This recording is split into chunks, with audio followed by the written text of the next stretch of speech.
Viewers, Chandrababu Naidu గారు టెక్నాలజీని కనిపెట్టలేకపోవచ్చు, కానీ ఆ టెక్నాలజీని వాడుకోవటంలో ఆ టెక్నాలజీని కనిపెట్టిన వారికి మించి కూడా ఎక్స్పర్ట్ అన్నమాట.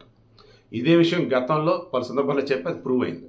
ఇప్పుడు ఆంధ్రప్రదేశ్లో తిరుమల తిరుపతి దేవస్థానానికి సంబంధించి చైర్మన్ బిఆర్ నాయుడు గారు ఎప్పటికప్పుడు వినూత్నంగా ఆలోచిస్తున్నారు. భక్తులకి ద బెస్ట్ ఇవ్వాలని చూస్తున్నారు. ఇలా మన చంద్రబాబు గారితో మాట్లాడుకున్న తర్వాత ఏమైంది, artificial intelligence AI technology use చేసి భక్తులకి గంటలోపే స్వామి యొక్క దర్శనం అవ్వాలి.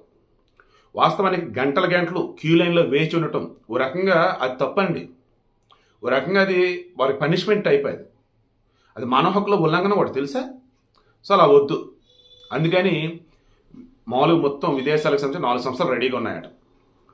ఫస్ట్ వారికి కావాల్సింది ఏంటిది, తిరుమల తిరుపతి దేవస్థానానికి సంబంధించి అసలు అక్కడ ఎటువంటి ఫెసిలిటీస్ ఉన్నాయి, నిత్యం ఎంతమంది భక్తులు వస్తారు, వారికి ఇప్పుడు లోపలికి స్వామివారి దర్శనానికి మీరు ఏ విధంగా ప్రొసీజర్ ఫాలో అవుతున్నారు, ఈ డేటాతో పాటు ఇప్పుడు ఆర్టిఫిషియల్ ఇంటెలిజెన్స్ టెక్నాలజీ యూజ్ చేసి మామూలుగా వైకుంఠ క్యూ కాంప్లెక్స్ దగ్గర కనుక మీరు కనుక వెళ్ళగలిగితే డైరెక్ట్గా స్వామివారి దర్శనం పంపడం గంటలు అయ్యేటట్టు. ఎలా, ఫస్ట్ మీ ఆధార్ కార్డు నెంబర్ తీసుకుంటారు, మీ ఫేస్ రికగ్నిషన్ అన్నట్టు. అప్పుడు మీకు ఒక రసీదు ఇస్తారు.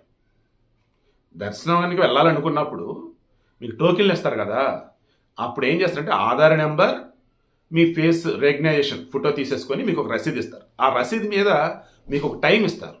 ఇదిగో 2 గంటలకి, 2:30కి, 3 గంటలకి, 3:30కి అన్నట్టు సంథింగ్ లేదా ఏదో టైం స్వామివారి దర్శనానికి అన్నట్టు. అప్పుడు ఆ రసీదు తీసుకొని మీరు వైకుంఠ క్యూ కాంప్లెక్స్ దగ్గరికి పోవాలి. అక్కడ ఇక ఆర్టిఫిషియల్ ఇంటెలిజెన్స్ టెక్నాలజీ ఏదైతే యూజ్ చేస్తారో దానిని బేస్ చేసుకొని వన్స్ మీరు క్యూ లైన్లోకి ఎంటర్ అయిన తర్వాత అక్కడి నుంచి గంటలోపు స్వామివారి దర్శనం అయిపోయి మీరు బయటకు కూడా వచ్చేయచ్చు. ఆ రకంగా ఫెసిలిటీస్ త్వరలో కల్పించబోతున్నారు. వారం రోజుల పాటు దాన్ని ప్రయోగాత్మకంగా అమలు చేయబోతున్నారు. ఆ తర్వాత ఫుల్ పేజ్ వేలో మొత్తం 45 కౌంటర్లు ఏవైతే ఏర్పాటు చేసి ఇక అక్కడ మీకు ఈ రసీదులు ఇచ్చేసి ఇక మీద స్వామివారి దర్శనం అన్నప్పుడు గంటలోపు అయ్యేటట్టుగా చేస్తారనమాట. అప్పుడు విఐపి అయినా సామాన్యుడైనా స్వామివారి దృష్టిలో భక్తులని ఎలాగైతే మనం నమ్ముతామో అదే ఇప్పుడు ఈ గవర్నమెంట్ కూడా ఈ టీటీడీ వాళ్ళు కూడా నిజం చేయబోతూ ఉన్నారు.